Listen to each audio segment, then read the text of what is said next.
Welcome to Sangeeta kitchen. Sangeeta কিচেনে আমি আপনাদের সামনে খুব ভালো ভালো রেসিপি নিয়ে হাজির হই। আমি সেটা বলবো না। আমি নতুন গৃহিণী যারা, তারা একটু ভালো করে খেতে গেলে যেরকম খাবারগুলো তৈরি করতে হয় সেগুলি আমি আপনাদের সামনে দেখাই। সেরকমই আমি একটা সহজ রেসিপি নিয়ে হাজির হয়েছি। সেটা হচ্ছে, সকালবেলা অনেক সময় টিফিনে রুটি পরোটা খেতে ভালো লাগে না, তখন কি করবেন, এরকম ডাল ঝরিয়ে ভাত। এরকম এখানে আমি 1 কেজি মতো নামাজ দিয়ে, আর একটু বেশি লোক খায় বলে আমি 1 কেজি মতো চাল নিয়ে নিয়েছি। আর এরকম আলু কেটে ভাত সিদ্ধ দেবো বলে। আর এখানে 300 গ্রাম মতো খেসারি ডাল। আমি খেসারি ডাল দিতে পারেন, ছোলার ডাল দিতে পারেন, মটর ডাল দিতে পারেন, যেটাই দেবেন সেটাই ভালো লাগবে। আমি খেসারি ডালটা কিনে এনে দিয়েছি। মুসুর ডাল দিয়েও করা যায়, তবে আমি খেসারি ডাল দিয়ে আপনাদের করে দেখাচ্ছি। এরকম প্রথমে আমি কড়ার মধ্যে জল দিয়ে দিয়েছি। এবার এর মধ্যে দিয়ে দেবো নুন।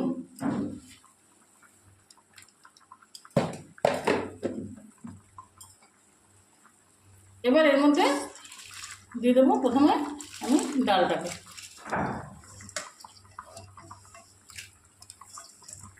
আপনারা এইসব খাবারগুলো করে খেয়ে দেখবেন, মানে সত্যি সাধারণ সাধারণ খাবারগুলো মনে হয়, কিন্তু এর যে স্বাদ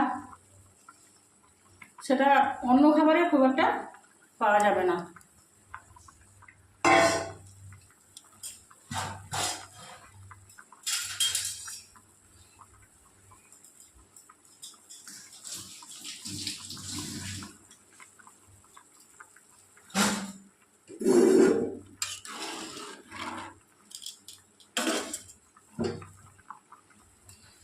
এবার আমি এর মধ্যে চালটাকেও দিয়ে দেবো। যদি কেউ মনে করেন ডালটা সিদ্ধ একটু কম হতে পারে বা শক্ত, অনেক ডাল তো একটু তাড়াতাড়ি সেদ্ধ হয়, আবার কোনো ডাল একটু দেরি হয়, তখন আপনারা ডালটাকে একটু আগে সিদ্ধ করে নেবেন।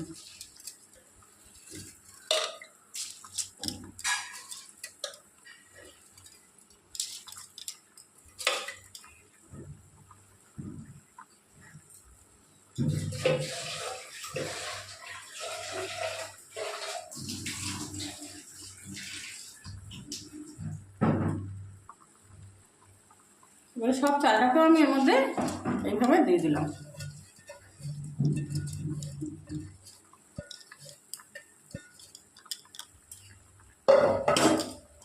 এবার আমি চাল ডালটাকে এইভাবে মিশিয়ে নেব।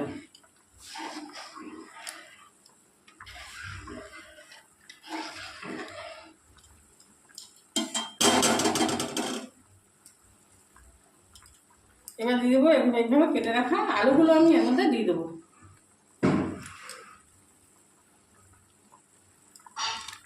তবে অনেক সময় দেখা যায় নিরামিষ আজকে খাওয়া হবে, দুপুরবেলা নিরামিষ তরকারি দিয়ে ভাত খেতে ভালো লাগছে না, এইভাবে ডাল ছড়িয়ে ভাত করে খেলে সেটাও ভালো লাগবে।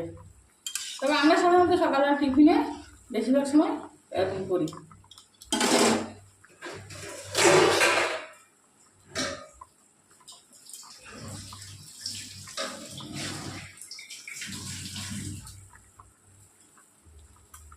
এবার আমি এভাবে ঢাকা দিয়ে রেখে দেবো। একটা গামলা দিয়ে, উঁচু গামলা দিয়ে ঢাকা দিয়ে রেখে দেবো। খুব জোরে জোরে আমি 5-7 মিনিট জাল হওয়ার পরে আবার ফিরে আসছি। 10 মিনিট আমি এভাবে জোরে জোরে গ্যাসটাকে জ্বালিয়ে রেখেছিলাম। এবার দেখুন চালটা আমার কিন্তু এখনও সিদ্ধ হয়নি, এবার জলটাও অনেকটাই টেনে গেছে, আর একটু জল আমার লাগবে। এবার এর মধ্যে আবার একটু জল আমি এর মধ্যে দিয়ে দিলাম। এবার খুব লো ফ্লেমে গ্যাসটাকে আমি চাপা দিয়ে আবার রেখে দেবো ভাতটাকে। চালটা আমার সিদ্ধ হয়নি, যার জন্য আমার একটু জল আবার দিতে হলো। এবার আমি এটাকে এইভাবে আবার 10 মিনিট আস্তে করে চাপা দিয়ে রেখে দেবো। এই দেখুন আমি জলটা দিয়ে আরও 10 মিনিট খুব আস্তে করে আমি দেখুন গ্যাসটাকে দিয়েছিলাম। এবারে গ্যাসটাকে দিয়ে দেওয়ার পরে দেখুন এই ভাতটা, ডালটা গোটা গোটা আছে কিন্তু সেদ্ধ হয়ে গেছে। এই দেখুন সিদ্ধ হয়ে যাচ্ছে। আর এতে নুন তো দেওয়াই ছিল, আর ভাতটাও এরকম এই যে দেখুন সিদ্ধ হয়ে গেছে। এবার আমি দেখুন এটাকে কিভাবে খাওয়া হবে আপনাদের দেখিয়ে দিচ্ছি। কিন্তু আমার এটা রান্না রেডি হয়ে গেছে। এই দেখুন 10 মিনিট পরে আমি আবার ফিরে এসেছি। গ্যাসটা কিন্তু একদম সম্পূর্ণ আস্তে করে আমি দিয়ে রেখেছিলাম। এবার দেখুন এটা ভাতটা কিন্তু ঝুরঝুরে হয়ে আছে। দেখুন এই যে ভাতটা কিন্তু ঝুরঝুরে হয়ে আছে। আর এই যে ডালটা এই দেখুন হাত দিয়ে আমি টিপে দেখছি, টিপলে নরম হয়ে যাচ্ছে, ভাতটাও নরম হয়ে গেছে। এবার আমার দেখুন কীভাবে পরিবেশন করে এটা খেতে হবে। এবার আমি একটু পেঁয়াজ কুচিয়ে নিয়েছি, তার মধ্যে একটু কাঁচা সর্ষের তেল দিয়ে দেবো।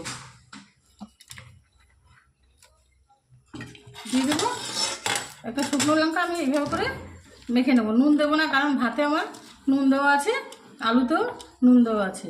এইভাবে আমি মেখে নেব।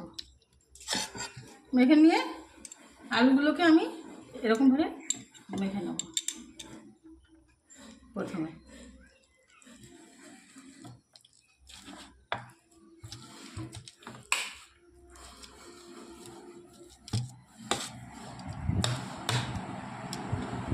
এবার এরকম গরম গরম ভাত আমি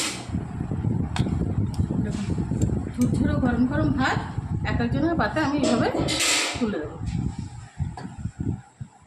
এর যে কি অসাধারণ স্বাদ, যে একবার করে খেয়েছেন সে তো জানেন, আর যদি কেউ না খেয়ে থাকেন একবার করে খেয়ে দেখবেন, খুবই অসাধারণ খেতে লাগে।